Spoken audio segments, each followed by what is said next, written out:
स्वास्थ्य मंत्री ने एलएनजेपी अस्पताल में अचानक मारा छापा। महिला वार्ड में बंद टॉयलेट पर मंत्री ने नाराजगी जताई। मरीजों से मुलाकात कर ओपीडी में इलाज के बारे में ली जानकारी।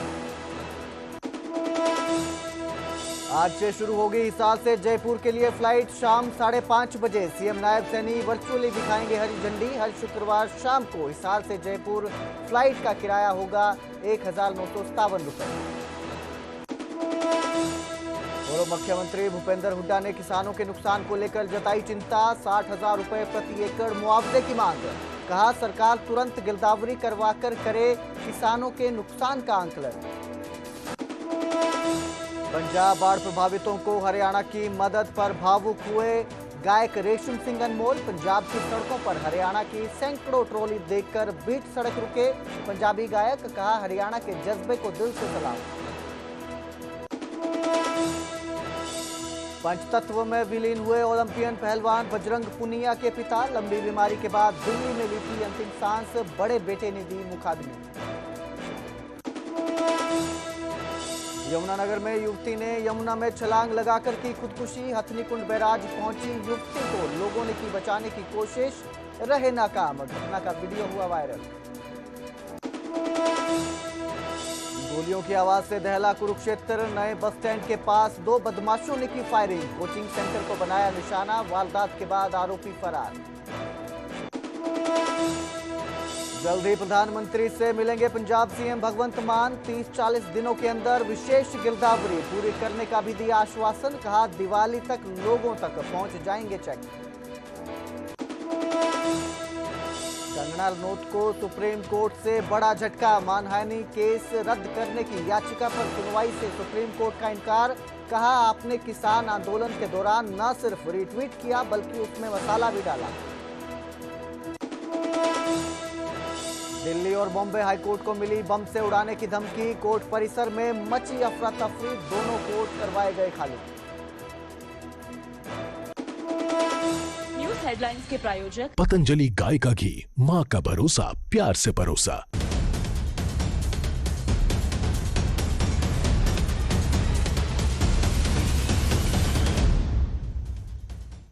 नमस्कार, स्वागत है न्यूज 18 पंजाब हरियाणा में। मैं आपके साथ कुलदीप भारद्वाज। हरियाणा प्राइम की शुरुआत करेंगे कुरुक्षेत्र से, जहां आज स्वास्थ्य मंत्री ने एलएनजेपी यानी कि लोक नायक जन प्रकाश नारायण अस्पताल का अचानक निरीक्षण किया और महिला वार्ड में बंद टॉयलेट को देखकर मंत्री ने नाराजगी जताई। कमांडो को टॉयलेट का दरवाजा तोड़ने का निर्देश दिया। मंत्री ने मरीजों से ओपीडी में इलाज की संतुष्टि के बारे में भी जानकारी ली। इसके साथ ही एक्सरे रूम में रात की सुविधाओं को लेकर भी जाना। नई बिल्डिंग में फैले सामान और व्यवस्थाओं पर मंत्री ने नाराजगी जताई है। इसके साथ ही मंत्री ने महिला और डिलीवरी वार्ड की भी चेकिंग की। तो स्वास्थ्य मंत्री आलती राव आज अचानक एलएनजेपी अस्पताल पहुंचे थे, जहां पर उन्होंने सभी जो सुविधाएं हैं उनका निरीक्षण लिया और इस दौरान उन्होंने बंद पड़े टॉयलेट को लेकर नाराजगी जाहिर की और मरीजों से मुलाकात कर जो है सुविधाएं जिस तरह से मिल रही हैं, जिस तरह से इलाज मिल रहा है अस्पताल में, उसको लेकर भी जानकारी ली।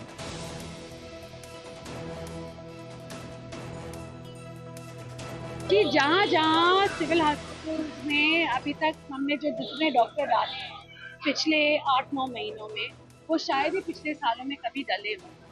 अब मैंने एक और फाइल चलाई है 500 और 450-500 और डॉक्टर्स और दाखिल करने के लिए, कि जहाँ जहाँ भी वैकेंसीज हो रही हैं वहाँ जल्द से जल्द।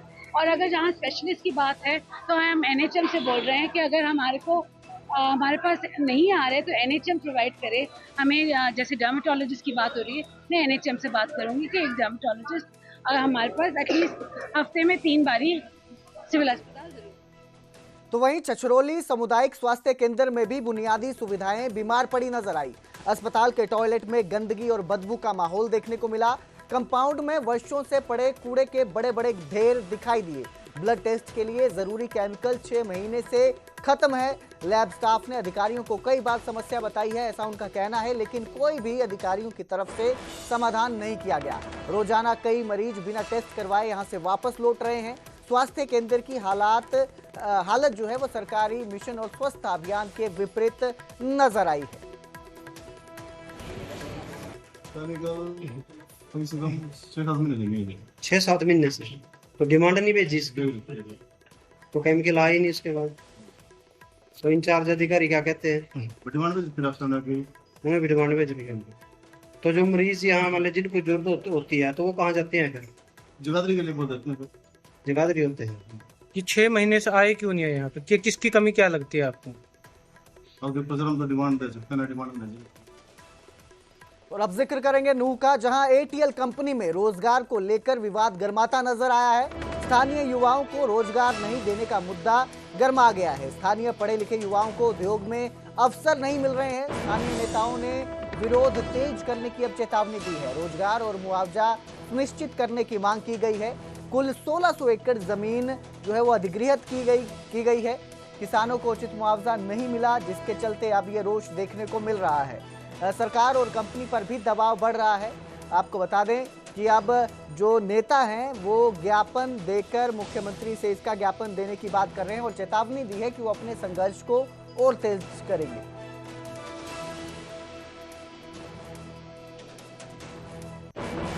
माननीय मुख्यमंत्री जी के संज्ञान में इस बात को लाएंगे, डीसी साहब के मार्फत ज्ञापन दे करके कि मेवात के साथ ये दोगला बर्ताव नहीं होना चाहिए। मेवात के खास तौर से नौगांव के साथ साथ आसपास के बच्चों को रोजगार मिलना चाहिए।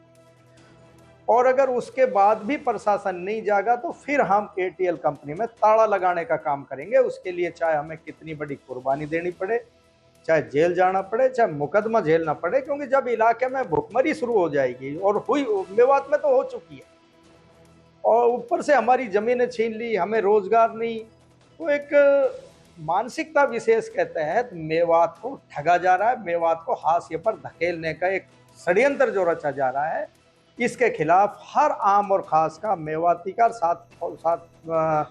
खास तौर से सभी समाज सेवियों का, सभी नेताओं से आग्रह करना चाहूँगा कि इस अत्याचार के खिलाफ आवाज उठाएं और एकजुट। तो उधर चंडीगढ़ में पूर्व मुख्यमंत्री भूपेंद्र हुड्डा ने प्रेस कॉन्फ्रेंस की और किसानों के भारी नुकसान को लेकर चिंता जताई।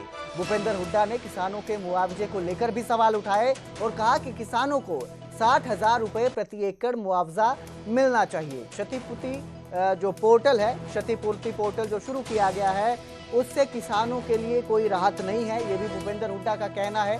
सरकार तुरंत गिरदावरी करवाकर किसानों का जो नुकसान हुआ है उसका आंकलन करे, साथ ही हरियाणा को बाढ़ ग्रस्त प्रदेश घोषित कर विशेष राहत दी जानी चाहिए, ये भी उनका कहना है। पहले भी भूपेंद्र हुड्डा हरियाणा को बाढ़ ग्रस्त प्रदेश घोषित करने की मांग कर चुके हैं और एक बार फिर अब इन्होंने इस बात को दोहराया है। सरकार ने अभी तक फ्लड कंट्रोल बोर्ड की बैठक भी नहीं की, ये भी उनके आरोप है। कि ड्रेनों की सफाई नहीं हुई। वहाँ में गया था मैं, ड्रेन में कीकर पैदा हुई है। अब कीकर जम जाएगी उसमें तो आगे पानी कैसे जाएगा? ना लेवलिंग हुई, ना सफाई हुई। अब इसमें जो है 11 शहर इफेक्टेड हैं, हरियाणा के 72 कस्बे और 6,000 से ज़्यादा गांव। और कंपनसेशन जो सरकार ने दिया है वो किसान को 7,000 से लेके 15,000 रुपये प्रति एकड़। एक किस्म से किसान के साथ मजाक किया गया। तो वहीं झज्जर के खुड्डन गांव में ओलंपियन पहलवान बजरंग पुनिया के पिता बलवान सिंह पुनिया का अंतिम संस्कार हुआ। शुक्रवार को दिल्ली के एक निजी अस्पताल में उपचार के दौरान उन्होंने आखिरी सांस ली थी। बड़े पुत्र हरेंद्र पुनिया ने उन्हें मुखाग्नि दी। अंतिम विदाई में अंतिम विदाई में खिलाड़ियों और सामाजिक संगठनों से जुड़े लोग भी इसमें शामिल हुए। बजरंग पुनिया के ससुर महावीर फोगाट और साक्षी मलिक के पति अर्जुन अवार्ड विजेता सत्यव्रत काद्यान भी मौजूद रहे। उन्होंने शोकाकुल परिवार का हौसला बढ़ाया। पहलवान के पिता जो हैं बलवान सिंह पुनिया को सभी ने उनकी प्रेरणा के स्रोत के रूप में याद किया।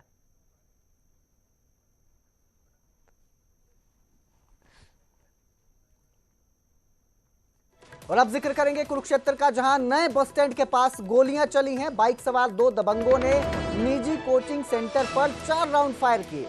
गोलियों की आवाज से मौके पर दहशत का माहौल बन गया।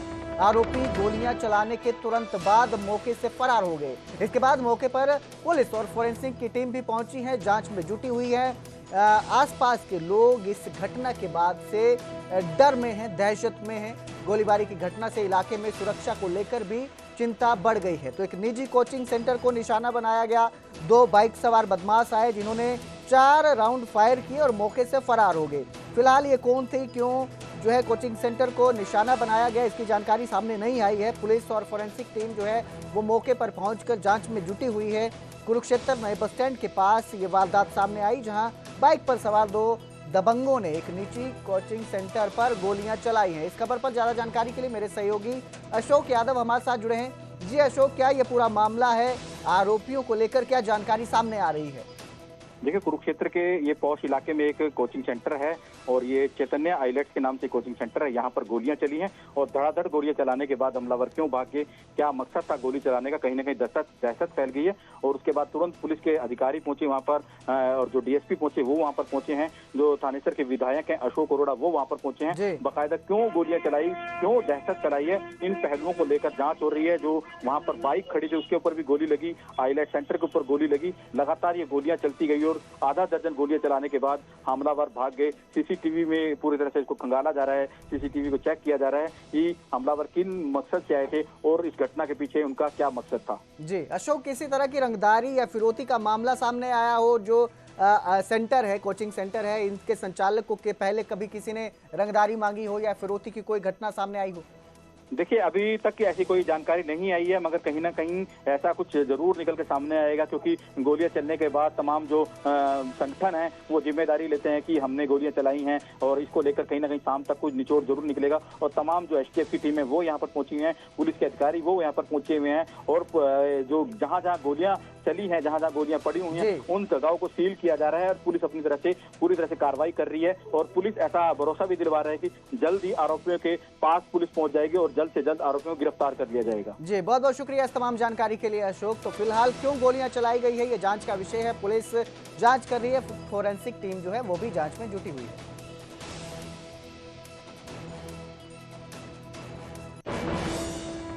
तो वहीं फरीदाबाद के तिगांव क्षेत्र में एक अवैध पटाखा फैक्ट्री जो है उसका भंडाफोड़ हुआ। सीएम फ्लाइंग की कार्रवाई में भारी मात्रा में विस्फोटक बरामद हुए। अलीपुर गांव के खेतों में लंबे समय से यह अवैध फैक्ट्री चल रही थी। कंपनी में बिजली चोरी करते हुए भी अधिकारियों ने कनेक्शन पकड़ा है। कंपनी मालिक रोहित के खिलाफ थाना तिगांव में मामला दर्ज कर दिया गया है।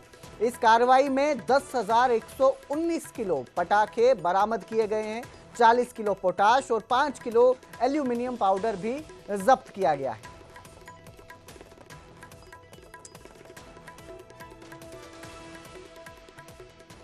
तो वहीं मुख्यमंत्री नायब सिंह सैनी आज हिसार जयपुर फ्लाइट का शुभारंभ करेंगे। वर्चुअल माध्यम से हरियाणा निवास चंडीगढ़ से विमान को हरी झंडी दिखाई जाएगी। महाराजा अग्रसेन एयरपोर्ट परिसर में कार्यक्रम को लेकर ऑनलाइन व्यवस्था की गई है। हिसार से जयपुर हवाई सेवा का समय शाम 5:35 तय किया गया है। तो जयपुर पहुंचने के लिए अब इस फ्लाइट में सिर्फ 1 घंटा 5 मिनट का समय लगेगा। फ्लाइट का किराया यात्रियों के लिए 1957 रुपये निर्धारित किया गया है, यानी लगभग 2000 रुपये में आप हिसार से जयपुर का सफ़र कर पाएंगे, फ्लाइट में ये सफ़र कर पाएंगे। और आज इस फ्लाइट की शुरुआत की जाएगी। मुख्यमंत्री नायब सिंह सैनी इसको वर्चुअली हरी झंडी दिखाएंगे।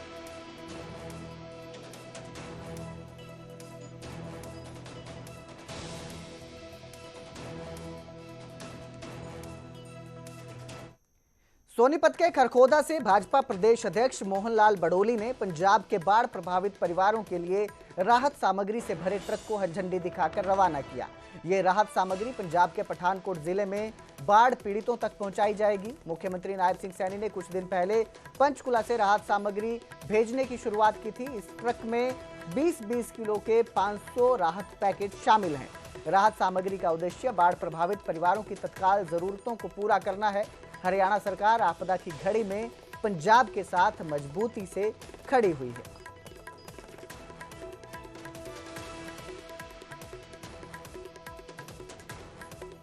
तो वहीं भाजपा राष्ट्रीय सचिव ओम प्रकाश धनखड़ ने झज्जर से राहत ट्रक रवाना किए। बाढ़ प्रभावित क्षेत्रों के लिए झज्जर से राहत सामग्री भेजी गई है, जिसमें राशन, मच्छरदानी और मेडिकल किट भी शामिल हैं। आपदा की इस घड़ी में हरियाणा की तरफ से लगातार मदद की जा रही है। मदद की जो प्रक्रिया है ये जारी है।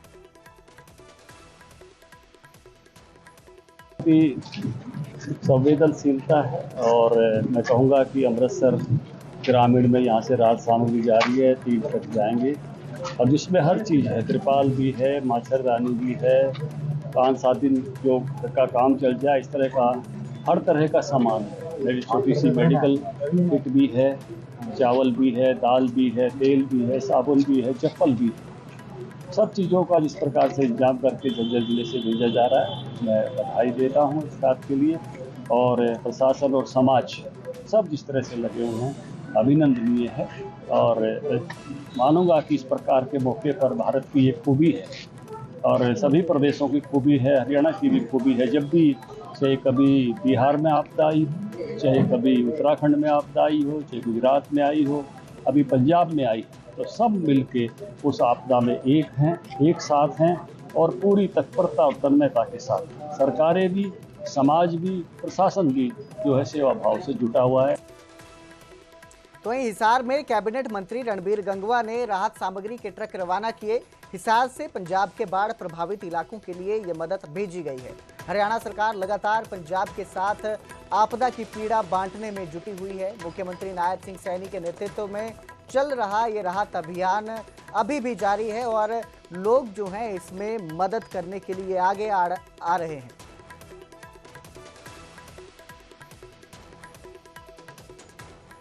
अब बात करेंगे अंबाला की, जहां एक युवक का कत्ल कर दिया गया। चाकुओं से जानलेवा हमला कर उसे मौत के घाट उतार दिया गया।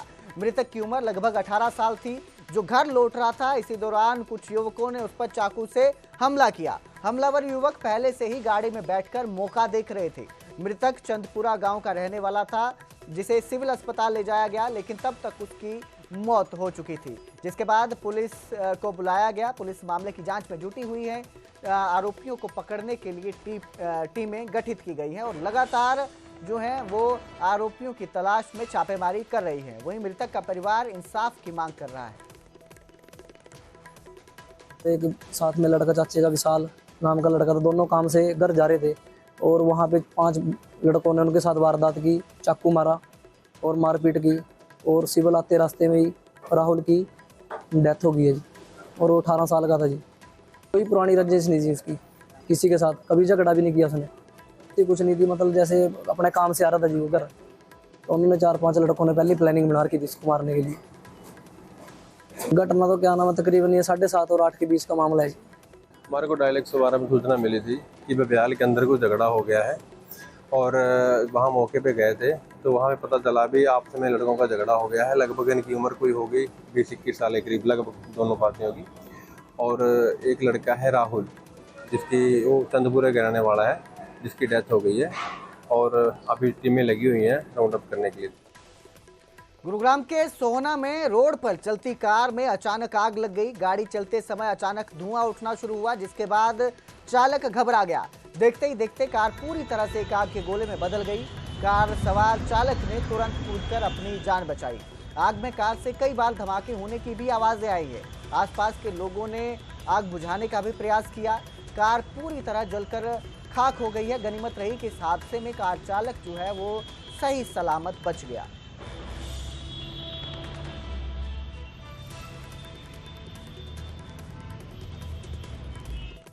कुरुक्षेत्र में उपायुक्त विश्राम कुमार मीणा ने शहरी स्वच्छता अभियान को नई गति दी। उन्होंने सुबह RWA के सहयोग से सर्किट हाउस, नया सचिवालय और सेक्टर रोड पर सफाई अभियान चलाया। इस दौरान लापरवाही बरतने वाले 3 कर्मचारियों और एक कैंटीन संचालक पर कड़ा रुख अपनाते हुए उन्होंने चेतावनी दी और नोटिस जारी किया। उपायुक्त ने कहा कि सरकारी दफ्तरों के नीचे कचरा मिलना बेहद शर्मनाक है और इसके लिए जिम्मेदार अधिकारियों और कर्मचारियों को जवाबदेह ठहराया जाएगा। उन्होंने आम नागरिकों से भी श्रमदान में सहयोग करने और स्वच्छता बनाए रखने की अपील की। शहरी स्वच्छ अभियान के तहत हमने लघु सचिवालय में 2 हफ्ते पहले एक श्रमदान किया था और क्योंकि उसके बाद बारिश और एक फॉलोअप रिक्वायर्ड होता है, नहीं तो स्थिति वहाँ ज्यों की त्यों हो जाती है। तो आज हमने सर्किट हाउस है, सर्किट हाउस से जो सेक्टर रोड है, फिर जो सेक्रेटरीट का जो दूसरा एंट्री पॉइंट है, नया सेक्रेटरीट जो है, इसकी सफाई करी। और आज बड़ी खुशी की बात है कि इसमें हमारे जो RWA हैं, सेक्टर 9 के जो RWA हैं, उनका योगदान बड़ा रहा वो अपने क्षेत्र से बाहर आए और कम से कम 20 से 25 लोग उनके RWA प्रेसिडेंट के नेतृत्व में कोऑर्डिनेशन में उन्होंने हमारा सहयोग किया और अब तक वो हमारे साथ खड़े हैं, तो मैं धन्यवाद देता हूँ। और सभी नागरिकों से अपील करता हूँ कि इसी तरह से आप श्रमदान करें, हर हफ्ते 1 घंटा श्रमदान करें।